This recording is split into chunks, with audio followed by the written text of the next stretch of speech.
Let me start this one with a question. Happy Friday, by the way, unless you're watching or listening to this later on. But has this been, as we wrap up the month of June, almost, has this been the quietest Pride month of all time? Maybe.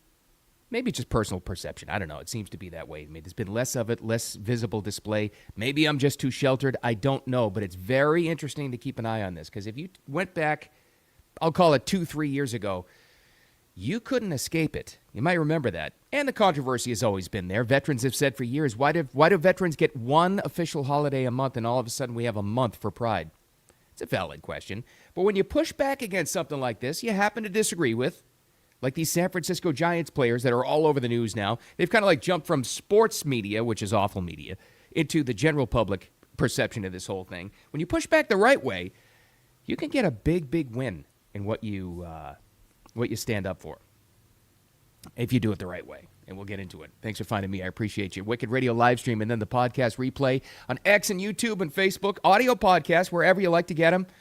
Apple, iHeart, Spotify, all that good stuff, whatever they ask you to do. Now, the controversy popped up, it's about a week old now, but the pushback and the result of it has been something. And keep this in mind now. If you're not familiar with the story, I'll fill you in. But if you push back against an organization, a sports league, and a whole media like these Giants players have, and doing it the right way, don't discount the size of that win. It is momentous. So San Francisco Giants, being in that market, obviously, you got to figure that their Pride Night celebrations all month long are going to be pretty intense, right?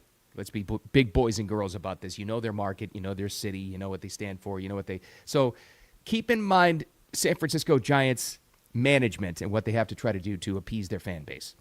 I get that. Also, Major League Baseball has been a big proponent of Pride Night and Pride Month and Pride hats and Pride uniforms and all the other stuff and the rainbow colors for a long time now. For them to change a policy on anything, or at least to back off a little bit, which it seems to be they're doing, and kind of pass the buck, this was unheard of not too long ago. Major League Baseball, of all the major sports, has always been slow to put, very quick to jump on propaganda, to seem like the cool kids, right? But very slow to change their ways. When you want a perfect example of that? The Black Lives Matter imagery, signage, nights, commemorations, that lasted years after the George Floyd incident. Baseball would not change it until it finally went away, and they don't really push that anymore.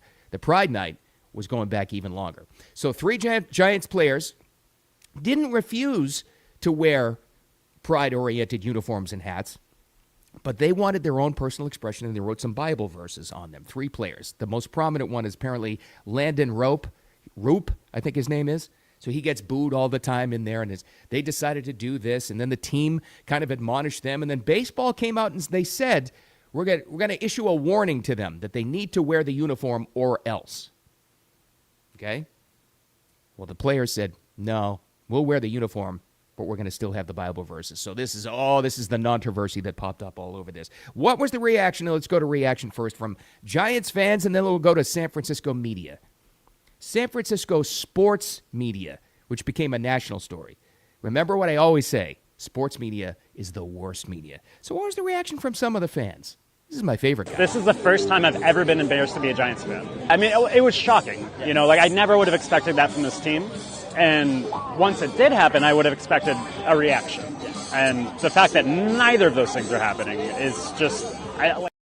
Okay, first of all, I don't believe that he's been at opening day for Giants games his whole life, or has never missed one, or he's been a fan his whole life. I don't believe that at all. And then you got the smattering of protesters with maybe there's reasoning behind it. Yellow signs in front of the ballpark. There's this, there's that. Okay.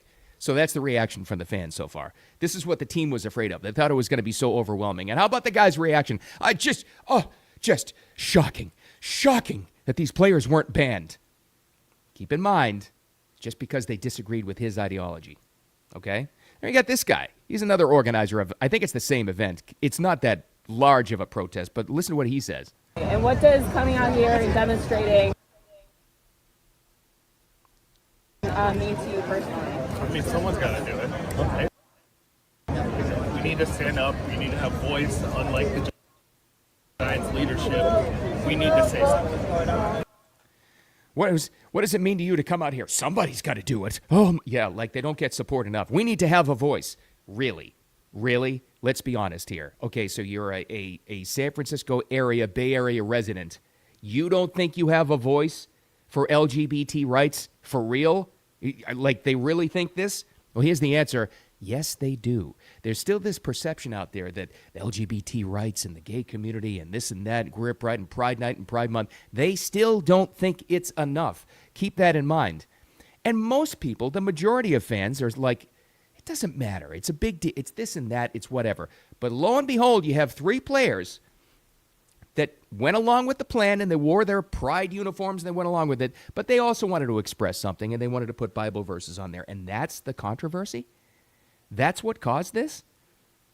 Spurred on by guess who? Guess who made this a bigger deal than it really would have been? Oh, yeah, sports media. Listen to this line of questioning. Now, Buster Posey was a San Francisco Giants player, a world champion. He's in their baseball operations now. He might be president of baseball operations. All he said when they finally got a word from baseball about this, and we'll get to the win here in a second, was, I just want to answer baseball questions. Let's get back to baseball. Let's do it. You think the media would let it go? Oh, no. Now, this is a little bit long, but I'm going to play it. Listen to the long, ponderous, loaded question from this sports so-called reporter, journalist, when he's just trying to get out of the controversy and answer questions. How dare you not speak up for the LGBT community? Let's talk baseball, and they wouldn't let him. Did you object to those nights when you were a player? And also, did you or anyone from the organization talk to Tony, talk to the players, and explain the importance of this demographic to your business, the importance of this evening for the fans? I mentioned that I'm not going to revisit it, so if you want to ask baseball questions, I'll answer baseball questions. Do you plan to reach out to the gay community about any of this, or no? Again, if you want to go baseball questions, I made my statement on it. I'll answer baseball questions. But you have no response to the commissioner saying inadequate? It's just incredible. You know, I harp on this all the time. Our problems are caused by the media. You wouldn't believe how many of our problems are caused by sports media. They are the worst. It's like of the worst of the woke stuff in regular news media. When that got flushed out a little bit, it went right over to sports media to divide. It's the cultural thing. It's always the question. And there's your example right there. Wants to put it to bed. This is after they already got a resolution to it. Wants to talk to baseball. Let's get back to baseball. But don't you want to respond to the commissioner's decision? No, I want to talk baseball. Wasn't good enough for them. So let's talk about that. We'll split this up into 2 parts. So here's why I say that these players and those representing them did this the right way. Didn't get violent, of course. They went along with the uniform policy. They wound up wearing their pride hats or whatever the hell else that the Giants wanted them to do, but they added their Bible verses on top of there. They weren't saying, you know, we're anti-gay, we're homophobic. They didn't say any of that stuff. None of it. They just added their own expression to something on this. That was the problem, apparently. Now, what if, this is how you know it's propaganda, to force anybody into wearing, showing anything, the display, and making this part of the uniform. What if, and just play along, ask yourself this question, the players had put Free Palestine on top of the pride hats. Would there be a controversy? What if they had BLM, Black Lives Matter, on there? What if they did that? Huh? Anything. Would it be a controversy like this? Nope. And that's how you know this is propaganda. But, like I said, now let's get to the good part of the story. They pushed back. They pushed back the right way and expressed themselves the right way respectfully. And they won. Now, the commissioner, you'll hear it here, we'll take it in 2 parts. The Major League Baseball Commissioner, Rob Manfred, got a hold of this and he said, well, hold on, our statement here. This is the Giants' fault, see? We told them, we said we issued a standard oral warning, and then we said, the Giants didn't communicate that to the players. Here's the first part of it. And they got involved as well with somebody in the Senate that would actually stand up for them. Here you go. Giants for the controversy. The commissioner telling Senator Josh Hawley the Giants players were allowed to wear the hats with the biblical references for the entire game. After the game concluded, my office issued a routine oral warning about the uniform policy violation. Unfortunately, it was issued before we became aware of the Giants' lapse in communication. The players were neither fined nor disciplined, nor will they ever be. Well, there you have it. There's the commissioner saying, "Well, wait a minute. We told the Giants they could. It was a verbal warning. See, it's not our fault." That's weaselly. I get it. But first of all, good for them for seeing the light. And secondly, don't discount the size of this win. To get baseball, Major League Baseball of all the sports, to change any kind of a policy and not to crack down on the rebels, that is massive. Here's really what went on behind the scenes. Same interview, same guy that was mentioned, Senator Josh Hawley got involved. Good for him for how he actually got into this. He put some pressure on baseball. Would they have made this change? Would they have supported the players with the Bible verses if he didn't put some pressure on baseball? I don't think so. That's Senator from Missouri, Josh Hawley, joins me now. Senator, it looks like passing the buck to the San Francisco Giants from Major League Baseball. Well, it looks like they're admitting that they're wrong, Will, which is exactly the case. I mean, the commissioner admitted in that letter that he should not have warned, quote unquote, the players, that in fact they are entitled to not wear the uniforms. They are entitled to express their religious beliefs.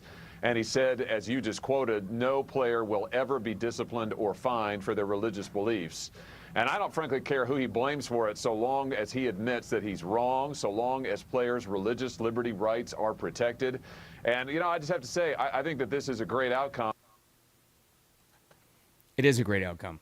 Don't discount the size of this win to get things going on. When you push back the right way, you can 100% win. How about this, though? Like, what's the big deal about? Do you really think it's that big deal? And this is why I blame sports media for making this a non-controversy. Because otherwise, nobody cared. The average American doesn't care what you do, what you believe in, until you force everybody else to believe it. That's all these players were saying. They didn't refuse to take it off. They just wanted Bible verses on top of what's supposed to be inclusion, right? Well, how come their opinion wasn't included? How come their opinion was discounted? That's why they pushed the right way. But who actually cares on the team? What about the teammates' perspective? Now, this is a guy that's been outspoken and probably will never get into the Hall of Fame because of it, very sadly. Curt Schilling, Major League Baseball player, he talks about his own experience with this thing. Now, keep in mind, Schill is very outspoken, so keep that, bake that into the cake when you hear his comments. But he puts perfect perspective on this. Well, to be very clear, I played for 22 years professionally. I played with probably, I know more than 5 and less than 20 teammates who were gay. Not openly, but that was never a thing. No one cared.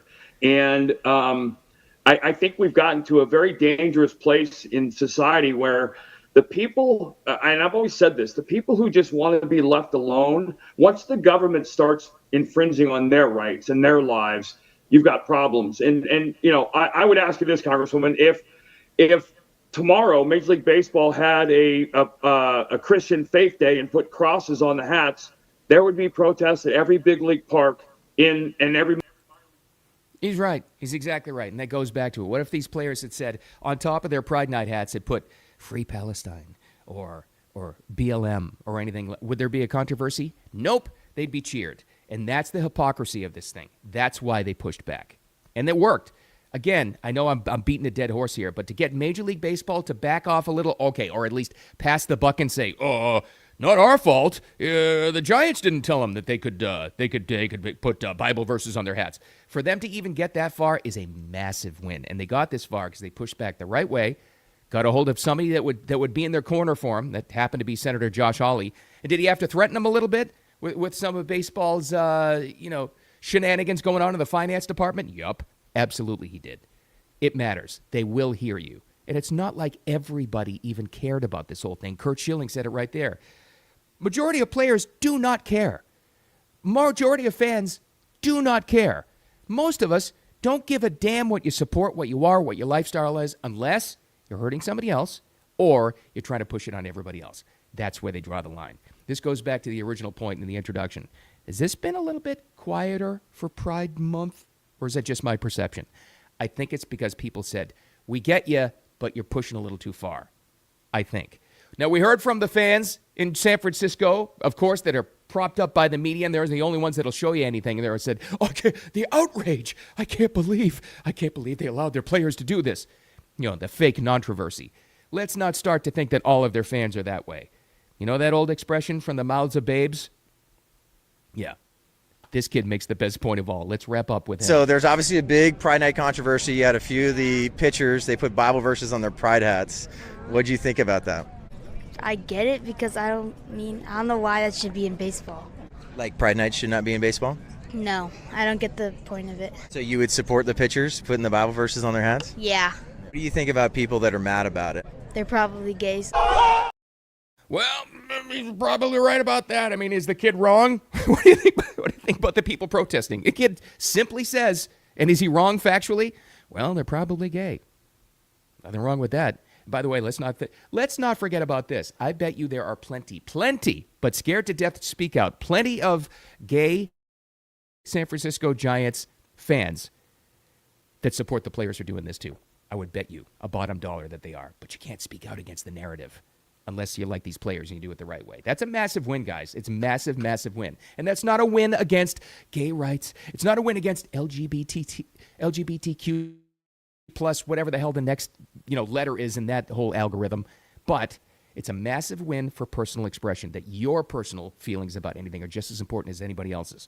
And you fight against the hypocrisy. That's a big, big deal. It's amazing how much of this stuff comes from sports. Let's get out of here. Get into your weekend. Thanks for hanging out. I appreciate you so much. Thank you. A very special note to all your audio podcast listeners. A lot of you, and you're sharing it. Thank you so much. Appreciate it. Wicked Radio live stream is replayed on X and YouTube and Facebook, but that audio podcast, wherever you like to get them, whatever platform, I'm out of material. Let's get into the weekend and make it a wicked awesome one. Talk to you later.